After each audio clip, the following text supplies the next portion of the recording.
بسم اللہ الرحمن الرحیم۔ اسلام کے فرائض و واجبات میں ہمارے کورس کا آج سبق نمبر 9 ہے۔ ہم آج اسلام کے دوسرے ایک اہم فریضے زکوٰۃ اور انفاق فی سبیل اللہ کے متعلق پڑھیں گے۔ اسلام میں مال عبادات کو خاص اہمیت حاصل ہے اور ان میں سب سے نمایاں عبادت زکوٰۃ ہے۔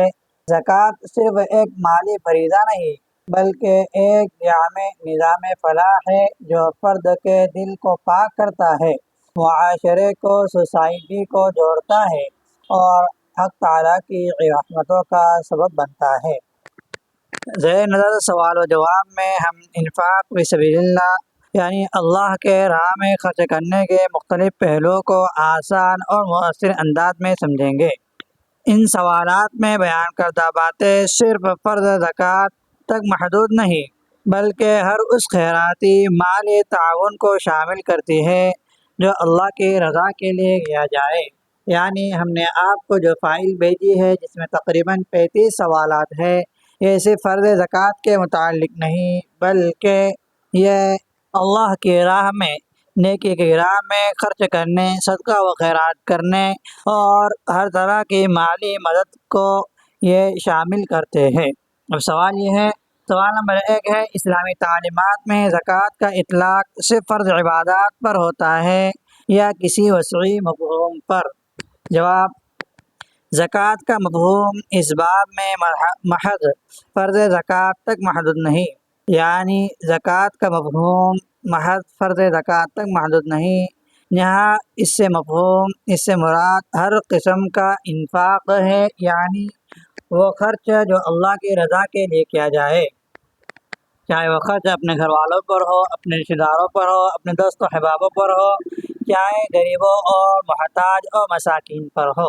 چونکہ فرض زکوٰۃ اس انفاق یعنی خرچ کرنے کی اعلیٰ ترین صورت ہے، اس لیے پورے عمل کو زکوٰۃ کے عمومی عنوان سے بیان کیا گیا ہے۔ سوال نمبر 2 ہے، زکوٰۃ کا لغوی مطلب کیا ہے اور اسے انعام کیوں دیا گیا؟ جواب: زکوٰۃ کے لغوی معنی ہے پاکیزگی اور طہارت، کیونکہ اللہ کی راہ میں خرچ کرنا نہ صرف مال کو پاک کرتا ہے بلکہ دل کو بھی پاک صاف کرتا ہے، اس لیے اسے زکوٰۃ کہتے ہیں۔ سوال نمبر 3 ہے کہ قرآن کی مکی صورتوں میں جو زکوٰۃ کا ذکر آیا ہے کیا وہ فرض زکوٰۃ کا حکم ہے؟ یعنی قرآن مجید کی مکی صورتوں میں، یعنی ایسی صورتیں جو مکۃ المکرمہ میں آپ صلی اللہ علیہ وسلم کی ہجرت سے پہلے نازل ہوئی، تو ان صورتوں میں جو اقیموا الصلاۃ آتوا الزکوٰۃ کا جو لفظ آیا ہے اس سے کیا مراد زکوٰۃ ہے؟ تو جواب: نہیں، مکی صورتوں میں زکوٰۃ کا حکم عمومی انفاق یعنی غرباء اور ضرورت مندوں پر خرچ کرنے کے لیے آیا ہے۔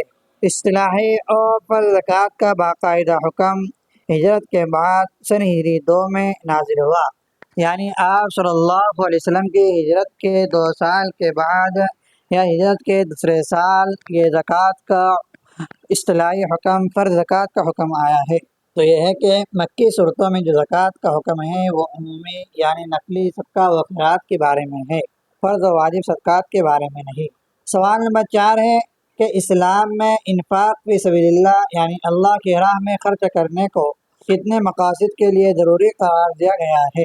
جواب: اللہ کی راہ میں خرچ کرنے کو 6 اہم مقاصد کے لیے ضروری قرار دیا گیا ہے، جن میں معاشرتی فلاح، دینی حمایت اور روحانی ترقی جیسے پہلو شامل ہے۔ تو اب سوال نمبر 5 ہے کہ انفاق کا سب سے پہلا مقصد یعنی خرچ کرنے کا سب سے پہلا مقصد کیا بیان کیا گیا؟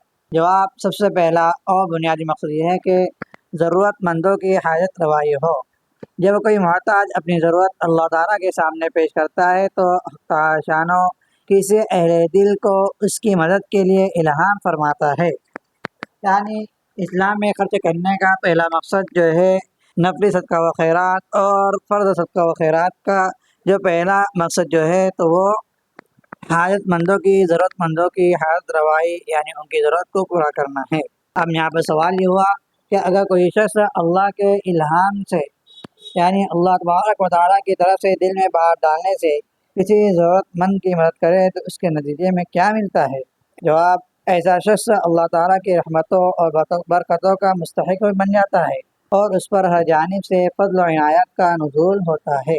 یعنی دل میں نیکی کا ارادہ اللہ تبارک و تعالیٰ کی جانب سے آتا ہے۔ اگر ارادے کے آنے کے بعد، دل میں خیال آنے کے بعد اگر کوئی اس طرح کا کام کرتا ہے، یعنی اللہ کی راہ میں خرچ کرتا ہے، غریبوں کی مدد کرتا ہے، تو اللہ تعالیٰ کی رحمتیں اور برکتوں کا وہ مستحق بن جاتا ہے، حقدار بن جاتا ہے اور اس پر جانب سے فضل و عنایات کا نزول ہوتا ہے۔ سوال نمبر 7 ہے کہ انفاق فی سبیل اللہ یعنی اللہ کی راہ میں خرچ کرنے کا دوسرا بڑا مقصد کیا ہے؟ تو جواب دوسرا مقصد یہ ہے کہ اللہ کی رحمت کو حاصل کرنے کے لیے خرچ کیا جائے، یعنی اللہ کی رحمت کو حاصل کرنے کے لیے مال کو خرچ کرنا۔ تو اللہ کی رحمت کو حاصل کرنے کے لیے مال خرچ کب ہوگا؟ تو اس کی 2 صورتیں ہیں کہ کسی قوم کی ترقی کے لیے یا کسی قوم کی ترقی کے موقع پر خرچ کیا جائے، یا کسی آفت و بحران کے وقت لوگوں کی مدد کی جائے۔ اب اسی پر سوال یہ ہے کہ غزوہ تبوک میں انفاق کی کیا عملی مثال بیان کی گئی؟ جواب: غزوہ تبوک کے موقع پر صحابہ رضوان اللہ تعالی اجمعین نے بے مثال انفاق یا بے مثال خرچ کرنے کی مثالیں قائم کی۔ حضرت ابوبکر صدیق رضی اللہ عنہ نے اپنا پورا مال اور حضرت عمر فاروق رضی اللہ عنہ نے نصف مال یعنی آدھا مال اور حضرت عثمان غنی رضی اللہ عنہ نے سینکڑوں اونٹ سامان کے ساتھ پیش کیے، یعنی حضرت عثمان رضی اللہ عنہ نے پہلے 300 اونٹ پیش کیے، پھر اس کے بعد 200 اونٹ، پھر اس کے بعد 300 اونٹ ساز و سامان کے ساتھ پیش کیے، صدقہ کیے۔ تو اس موقع پر آپ صلی اللہ علیہ وسلم نے خوش ہو کر فرمایا عثمان جو چاہے کرے، ان پر کوئی ملامت نہیں، یا یہ فرمایا کہ اگر عثمان اس کے بعد اگر کوئی صدقہ خیرات نہ کرے تو بھی کافی ہے، اس سے کوئی حرج نہیں ہوں گی۔ یہ مثال ہمیں سکھاتی ہے کہ اجتماعی ضرورت کے وقت قربانی دینا اللہ تعالیٰ کے یہاں محبوب ہے، اور اجتماعی موقع پر اگر ہم اجتماعی ضرورت کے موقع پر اگر ہم اپنی قربانی دیں اور اپنا مال خرچ کریں تو اللہ تعالیٰ کی رحمت خداوندی ہمارے حاصل ہوں گی۔ اور سوال نمبر 9 ہے قحط سالی کے وقت خرچ کرنے کی کیا فضیلت بیان کی گئی؟ جواب: قحط جیسے نازک وقت میں انفاق کرنا یعنی خرچ کرنا اللہ کی خاص رحمتوں کو دعوت دیتا ہے۔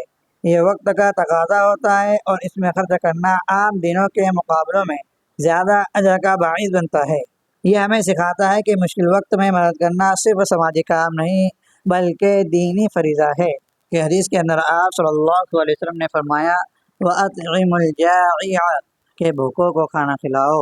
یہ ہے کہ قحط سالی کے وقت بھوک مری ہوتی ہے، اس وقت کھانا کھلانے کا، کھانا دینے کا ثواب زیادہ ہوتا ہے، اور اس وقت کسی بھوکے کو کھانا کھلائے تو اللہ تعالیٰ کی رحمت ہمیں حاصل ہوں گی۔ سوال نمبر 10 ہے کہ رسول اللہ صلی اللہ علیہ وسلم نے ایسے موقع پر انفاق سے متعلق کیا تربیت دیتے تھے؟ یعنی رسول اللہ صلی اللہ علیہ وسلم ایسے موقع پر انفاق سے متعلق کیا تربیت دیتے تھے؟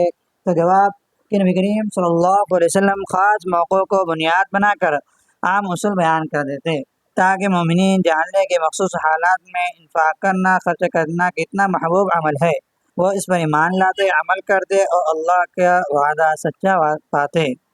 یعنی آپ صلی اللہ علیہ وسلم نے ایسے اجتماعی اور ایسے ضرورت کے موقع پر خرچ کرنے کے احادیث کو بیان کیا ہے۔ تو یہ ہے کہ احادیث کے اندر آپ نے جو فضیلتیں جو بشارت ذکر کی ہے کہ مومنین ان کو سن کر ان پر ایمان لاتے اور عمل کرتے ہیں اور اللہ تعالیٰ کا وعدہ سچ پاتے، تو یہ ہمیں چاہیے کہ یہ ہمیں سکھاتا ہے کہ ہر موقع ہمارے اخلاقی امتحان کا ذریعہ ہے، یعنی جہاں بھی ضرورت پڑے وہ ہمارے اخلاقی امتحان کا ذریعہ ہے اور ہمیں سخاوت کا مظاہرہ کرنا چاہیے۔ اب انفاق کا خرچ کرنے کا تیسرا فائدہ یہ ہے کہ حرص اور بخل یعنی لالچ اور کنجوسی جیسی روحانی بیماریوں کا علاج خرچ کرنے سے ہوگا، اور کیونکہ حرص و بخل یہ ایک خطرناک بیماری ہے، اس کو ختم کرنے کے لیے نیکی کی راہ میں خرچ کرنا بڑا مؤثر ذریعہ ہے۔ سوال نمبر یہ اور چوتھا فائدہ، چوتھا مقصد یہ ہے کہ بلاؤں اور آفات کو دور کرنا، صدقہ و خیرات یہ بری موت اور آفات سے بچاتا ہے۔ تو ان 9 مقاصد پر ہم آگے 9 سوال پڑھتے ہیں کہ سوال نمبر 11 ہے کہ حرص و بخل کیوں نفسانی بیماریوں میں خطرناک سمجھا گیا؟ یعنی لالچ کو اور کنجوسی کو کیوں نفسانی بیماریوں میں خطرناک سمجھا گیا؟ جواب: یہ انسان کو کمال کی راہ میں رکاوٹ بنتے ہیں، یعنی لالچ اور کنجوسی یہ انسان کو کمال کی اس کی تکمیل کی راہ میں، کمال حاصل کرنے کی راہ میں، راستے میں رکاوٹ بنتے ہیں اور روحانی ترقی کو روکتے ہیں، اس لیے ان سے سخت اذیت، مصیبت اور پریشانی ہوتی ہے۔ سوال نمبر 12 ہے، حرص و بخل کا مؤثر علاج کیا ہے؟ یعنی لالچ اور کنجوسی کا بہترین اور اثر انداز والا علاج کیا ہے؟ تو جواب اس کا بہترین علاج یہ ہے کہ انسان اپنی محبوب ترین چیز راہ خدا میں خرچ کرنے کی مشق کرے تاکہ یہ رذائل ختم ہو جائے۔ انسان اپنی پسندیدہ چیز اللہ کے راستے میں خرچ کرنے کی مشق کرے، یعنی دھیرے دھیرے تھوڑا تھوڑا مشق خرچ کرتا رہے، صدقہ خیرات کرتا رہے، تاکہ اس کے اندر کی یہ بری عادتیں، یہ رذائل یعنی حرص اور بخل، کنجوسی، لالچ اس کے اندر سے ختم ہو جائے۔ اب سوال نمبر 13 ہے کہ قرآن کریم کی کون سی آیت اس بات کی تائید کرتی ہے کہ خیر کامل کے لیے محبوب مال خرچ کرنا ضروری ہے؟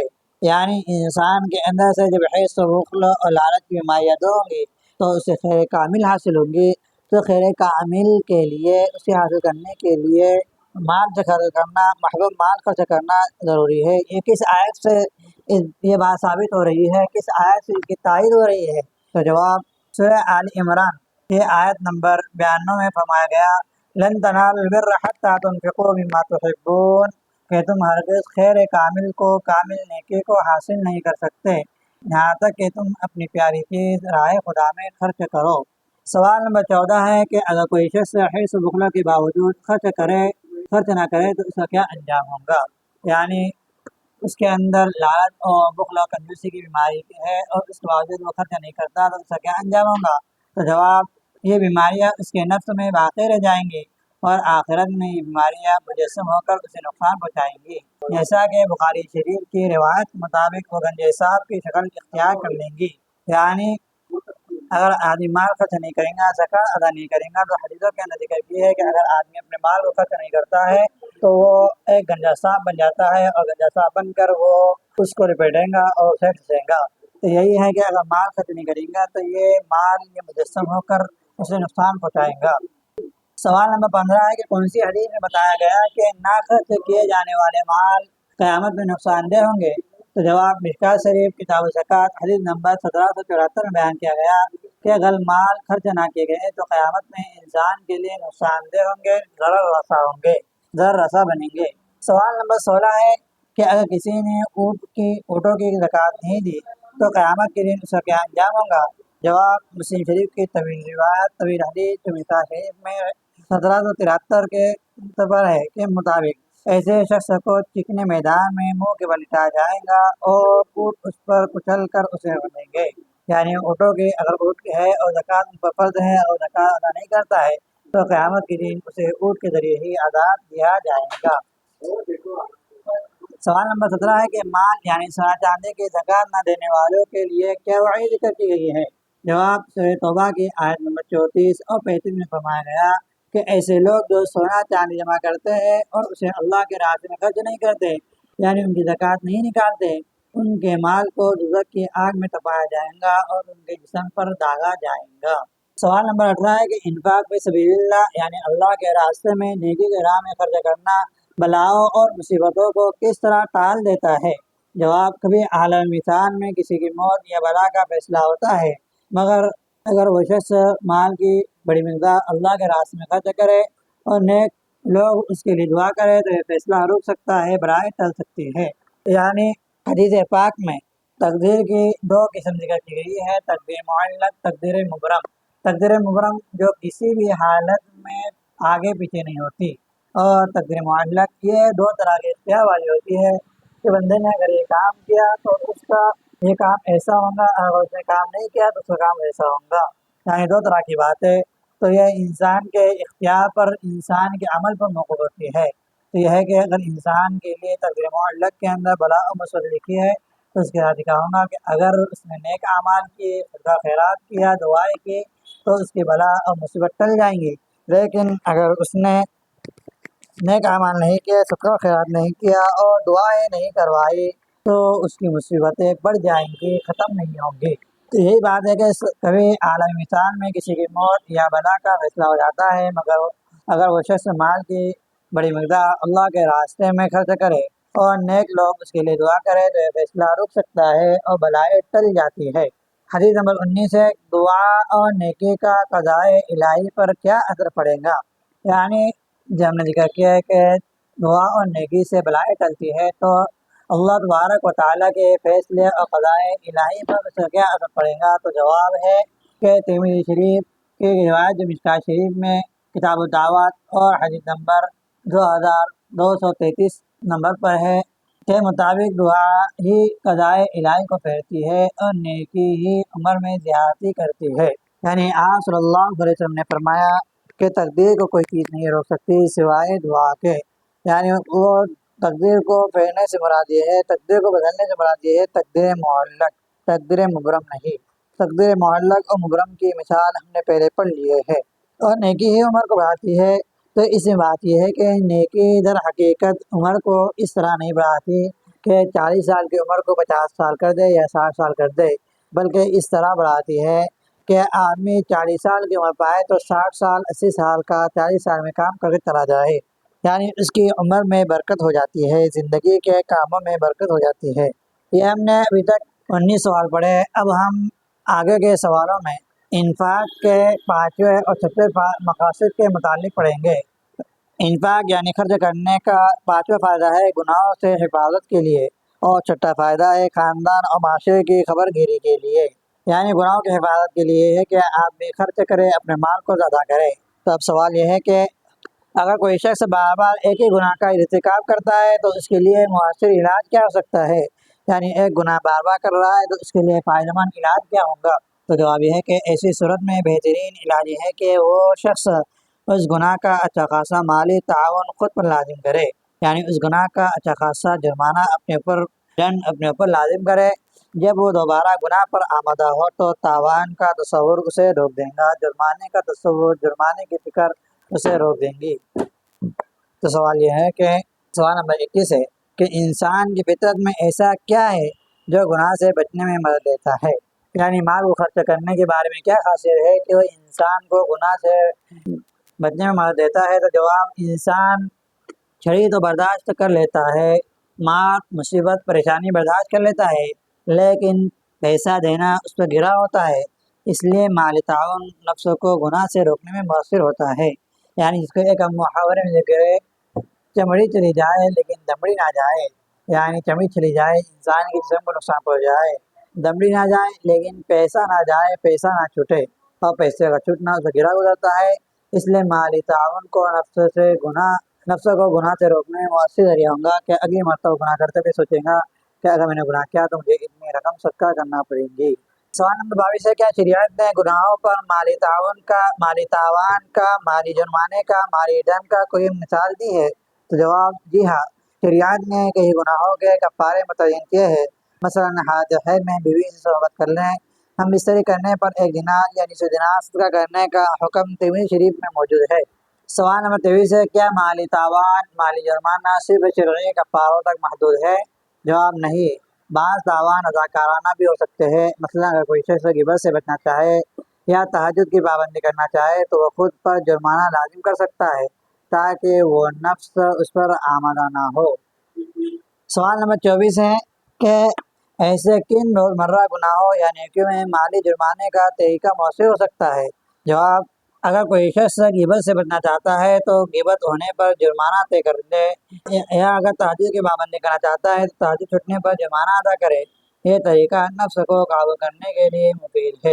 سوال نمبر 25 ہے کہ انفاق فی سبیل اللہ کا خاندان کی خبرگیری سے کیا تعلق ہے؟ یعنی جو 6واں مسئلہ ہے کہ خاندان کی خبرگیری کے لیے خرچ کرنا، اللہ کی راہ میں، نیکی کی راہ میں خرچ کرنے کا خاندان کی خبرگیری سے کیا تعلق ہے؟ جواب، خاندان کی خبرگیری، غریبوں کی مدد، بھوکوں کو کھلانا، رشتہ داروں سے حسن سلوک، اسلام کا رواج دینا اور لوگوں کی غمخواری کرنا، یہ اعمال حسن اخلاق اور نظام خاندان کی بقا کے لیے اہم ہے اور شرعی اصول پر شرعی طور پر صدقہ میں شمار ہوتے ہیں۔ نمبر 26 حدیث کے مطابق کون سے چھوٹے اعمال، کون سے چھوٹی چیزیں بھی صدقہ شمار ہوتی ہے؟ جواب، مشکوٰۃ شریف کتاب الزکوٰۃ باب فضل صدقہ حدیث نمبر 1911 کے مطابق ہے کہ اپنے بھائی سے خندہ پیشانی سے ملنا صدقہ ہے، اپنی نیک بات کا حکم دینا صدقہ ہے، اور بری بات سے روکنا صدقہ ہے، اور اپنے ڈول سے بھائی کے ڈول میں پانی ڈالنا بھی صدقہ ہے۔ سوال نمبر 27 ہے کہ کتاب میں انفاق فی سبیل اللہ کے کتنے فائدے ذکر کیے گئے ہیں؟ یعنی اللہ کے راستے میں خرچ کرنے کے، نیکی کے راہ میں خرچ کرنے کے کتنے فائدے ذکر کیے گئے ہیں؟ جواب 4 فائدے۔ نمبر 1 صدقہ خیرات سے مال میں برکت ہوتی ہے۔ نمبر 2 زکوٰۃ کی ادائیگی سے اللہ کی رحمت دور ہوتی ہے اور ناراضگی دور ہوتی ہے۔ نمبر 3 بخل و حرص پر آخرت کا عذاب ٹل جاتا ہے۔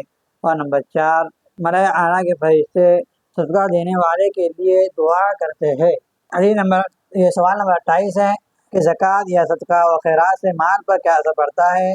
جواب یعنی پہلے فائدے کے متعلق پوچھا کہ پہلے فائدے میں مال میں برکت ہوتی ہے، تو سوال یہ ہے کہ صدقہ و خیرات سے مال پر کیا اثر پڑتا ہے؟ تو جواب صدقہ و خیرات سے مال میں برکت ہوتی ہے۔ حدیث میں ایک شخص کا واقعہ ہے جو اپنی آمدنی کا 1/3 خیرات کرتا تھا، 1/3 خود پر اور 1/3 باغ پر خرچ کرتا۔ اس طرح اخلاص کی وجہ سے اس کے باغ کو مخصوص بارش ملی۔ پورا واقعہ تفصیلی یہ ہے کہ ایک شخص پہاڑ سے گزر رہا تھا، اس نے پہاڑوں میں بادلوں کی آواز سنی کہ بولا کہ کھیت کو سیراب کرو۔ پھر بادل کا ایک ٹکڑا الگ ہو کر چل پڑا تو وہ شخص بھی بادل کے اس ٹکڑے کے ساتھ چل پڑا۔ پھر بادل اپجا کے ایک ٹیلے پر، ایک پہاڑی جگہ پر، ایک اونچی جگہ پر برسا۔ پھر برسنے کے بعد پانی ایک نالی میں جمع ہوا اور نالی جمع ہو کر ایک کھیت میں جانے لگا۔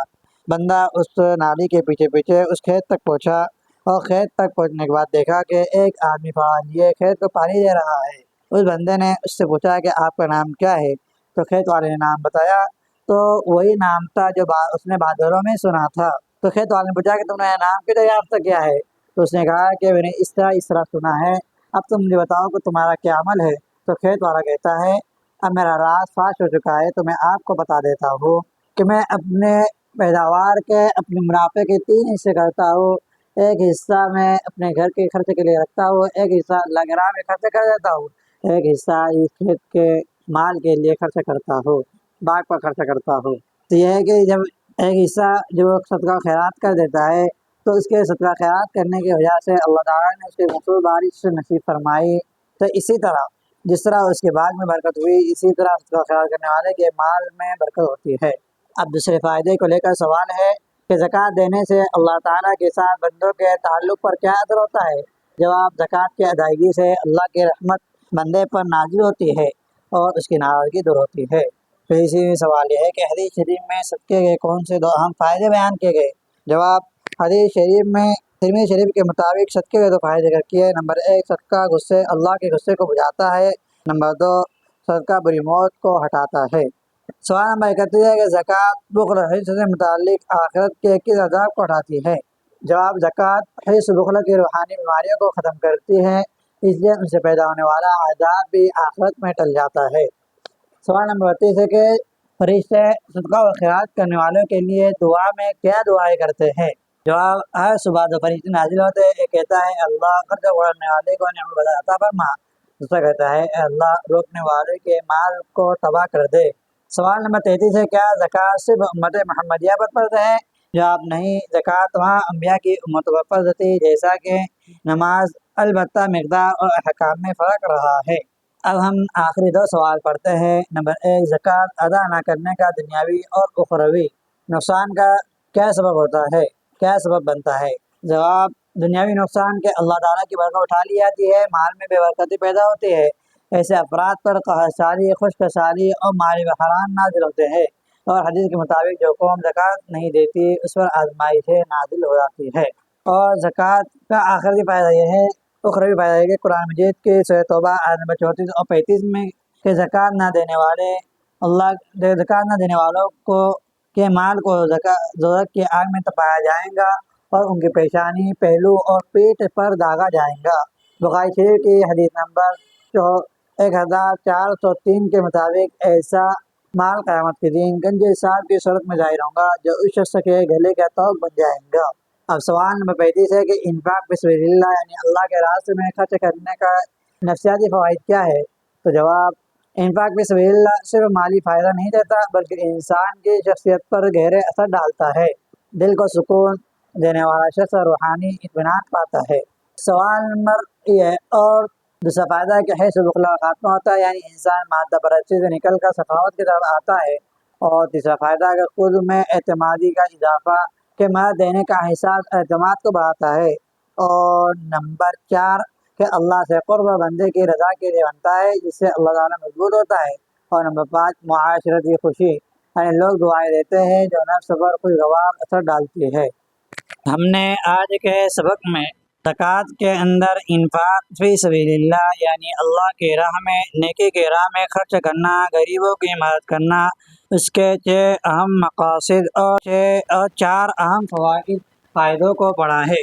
انشاءاللہ تعالی آئندہ کل ہم زکوٰۃ، عشر، صدقہ فطر کے متعلق تفصیلاً پڑھیں گے کہ ان کے کیا فرائض ہے، انہیں کس طرح ادا کیا جاتا ہے، کن پر فرض ہوتے ہیں اور کن پر فرض نہیں ہوتے۔ اب یہاں پر سوال، اب ہم زکوٰۃ کے متعلق احادیث کو پڑھتے ہیں۔ جیسا کہ ہم نے شروع میں کہا تھا کہ ارکان اربعہ یعنی نماز، زکوٰۃ، روزہ، حج کے متعلق 40 احادیث، تقریباً 160 احادیث کے متعلق پڑھیں گے۔ تو ہم نے نماز اور روزے کے متعلق احادیث کو پڑھا ہے، ہم آج چند احادیث کو پڑھتے ہیں۔ نمبر 1، حضرت ابو ہریرہ رضی اللہ عنہ روایت کرتے ہیں کہ رسول اللہ صلی اللہ علیہ وسلم نے فرمایا، جس آدمی کو حق شانوں نے دولت عطا فرمائی، پھر اس نے اس کی زکوٰۃ نہیں ادا کی، تو دولت قیامت کے دن اس آدمی کے سامنے ایسے زہریلے ناک کی شکل میں آئیں گی جس کے انتہائی زہریلے پن سے اس کے سر کے بال جھڑ گئے ہو، اور اس کے آنکھوں کے اوپر 2 سفید نقطے ہوں گے۔ یعنی جس سانپ میں یہ 2 باتیں پائی جائے وہ انتہائی یعنی بہت زہریلا سمجھا جاتا ہے۔ پھر وہ سانپ اس زکوٰۃ ادا نہ کرنے والے بخیل کا گلے کا توق بنایا جائے گا، یعنی اس کے گلے میں لپٹ جائے گا۔ پھر اس کی دونوں باتیں پکڑے گا اور کاٹے گا اور کہیں گا کہ میں تیرا مال ہوں، میں تیرا خزانہ ہوں۔ یہ فرمانے کے بعد رسول اللہ صلی اللہ علیہ وسلم نے یہ آیت تلاوت فرمائی، وَلَا تَحْسَبَنَّ الَّذِينَ يَبْخَلُونَ، آخر تک۔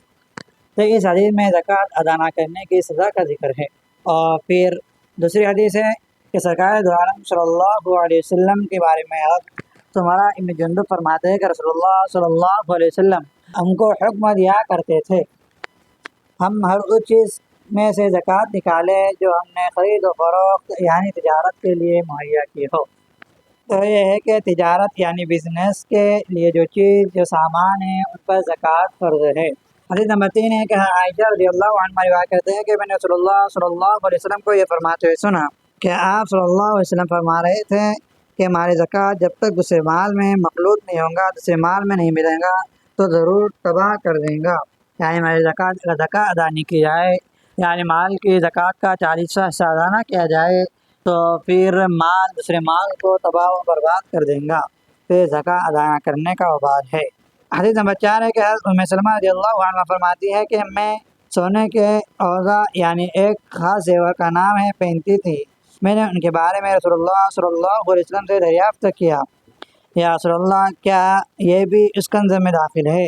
آپ نے فرمایا کہ جو مال اتنا ہو جائے کہ اس کی زکوٰۃ ادا کرنے کا حکم ہو، پھر حکم کے مطابق اس کی زکوٰۃ ادا کی جائے تو کنز نہیں، یعنی زکوٰۃ کی ادائیگی سے مال محفوظ ہو جاتا ہے، کنز یعنی خزانہ اور بال جان نہیں رہتا۔ حدیث نمبر 5 ہے کہ علی رضی اللہ عنہ روایت کرتے ہیں کہ حضرت عباس رضی اللہ عنہ نے پیشگی اپنی زکوٰۃ ادا کرنے کے بارے میں رسول اللہ صلی اللہ علیہ وسلم سے دریافت کیا تو آپ نے ان کو اس کی اجازت دے دی، یعنی زکوٰۃ پیشگی بھی ادا کی جا سکتی ہے، یعنی وقت ہونے سے پہلے زکوٰۃ ادا کی جا سکتی ہے۔ حدیث نمبر 6 ہے کہ حضرت ابو ہریرہ رضی اللہ عنہ روایت کرتے ہیں کہ رسول اللہ صلی اللہ علیہ وسلم نے ارشاد فرمایا، جو کوئی زیادہ مال حاصل کرنے کے لیے لوگوں سے مانگتا ہے، سوال کرتا ہے، بھیک مانگتا ہے، تو در حقیقت اپنے لیے جہنم کا انگارہ مانگتا ہے، اب خواہ اس میں کمی کرے یا زیادتی۔ یعنی بغیر ضرورت کے، بغیر مستحق کے زکوٰۃ مانگنے پر یہ وعید ہے کہ انگارہ مانگنا ہے۔ اور حدیث نمبر 7 میں عبداللہ بن مسعود رضی اللہ عنہ کہتے ہیں کہ رسول اللہ صلی اللہ علیہ وسلم نے ارشاد فرمایا کہ جو شخص ایسی حالت میں لوگوں سے سوال کرے کہ اس کے پاس ما یغنی ہو، یعنی مال اتنا موجود ہو جو اس کے لیے کافی ہو، اور اس کے بعد وہ دوسرے کا محتاج اور دسترگر نہ رہے، تو قیامت کے دن اس حال میں آئے گا کہ اس کا سواد اس کے چہرے میں ایک گھاؤ کی صورت میں ہوگا۔ آپ صلی اللہ علیہ وسلم سے پوچھا گیا، یا رسول اللہ وہ کون سی مقدار ہے جس کو آپ نے ما یغنی فرمایا؟ تو آپ نے فرمایا کہ 50 درہم یا ان کی قیمت کا سونا۔ حدیث نمبر 8 ہے کہ حضرت ابن عمر رضی اللہ عنہ رسول اللہ صلی اللہ علیہ وسلم سے نقل کرتا ہے کہ آپ صلی اللہ علیہ وسلم نے صدقہ اور مانگنے سے پرہیز کرنے کا ذکر کرتے ہوئے ممبر رسول پر ایک فرمایا، اوپر والا ہاتھ نیچے والے ہاتھ پر بہتر ہے، یعنی اوپر والا ہاتھ نیچے والے ہاتھ سے بہتر ہے، اور اوپر والا ہاتھ دینے والا ہے اور نیچے والا ہاتھ مانگنے والا ہاتھ ہے، یعنی سوال کرنے اور مانگنے میں بہرحال ذلت ہوتی ہے، اس لیے فرمایا کہ نیچے والے ہاتھ سے اوپر والا ہاتھ بہتر ہے۔ پھر آپ صلی اللہ علیہ وسلم نے فرمایا کہ مفاظر اپنے والد سے کرتے ہیں کہ میں صلی اللہ علیہ وسلم سے دریافت کیا کہ میں اپنی ضرورت کے لیے لوگوں سے سوال کرتا ہوں، تو آپ صلی اللہ علیہ وسلم نے فرمایا جہاں تک ہو سکے سوال نہ کرو، یعنی لوگوں سے نہ مانگو، اگر تم سوال کے لیے مجبور ہو جاؤ تو اللہ کے نیک بندوں سے سوال کرو۔ حدیث نمبر 10 ہے کہ صحابہ رضی اللہ عنہ کہتے ہیں کہ رسول اللہ صلی اللہ علیہ وسلم نے فرمایا کہ جو مجھ سے اس بات کا عہد کرے، وعدہ کرے کہ وہ اللہ کے بندوں سے کوئی اپنی حاجت نہ مانگے گا تو میں اس کے لیے جنت کی ضمانت دیتا ہوں۔ صحابہ کہتے ہیں کہ میں نے عرض کیا کہ حضرت میں عہد کرتا ہوں۔ راوی کا بیان ہے کہ اس وجہ سے صحابہ رضی اللہ عنہ کا دستور تھا، وہ کسی آدمی سے کوئی چیز نہیں مانگتے تھے۔ ہم بقیاتی اس احادیث انشاءاللہ تعالی کل پڑھیں گے۔